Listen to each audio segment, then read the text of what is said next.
It's Monday, the 28th of June, 2021.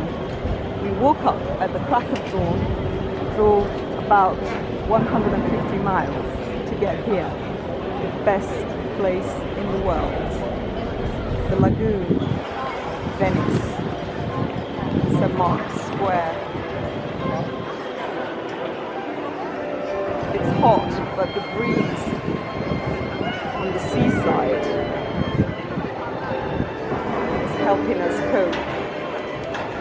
And the music we hear comes from one of the famous cafes in St. Mark's Square.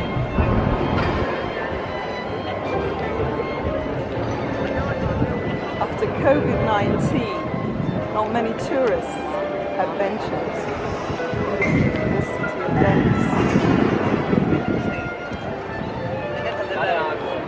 Possibly because it's beautiful.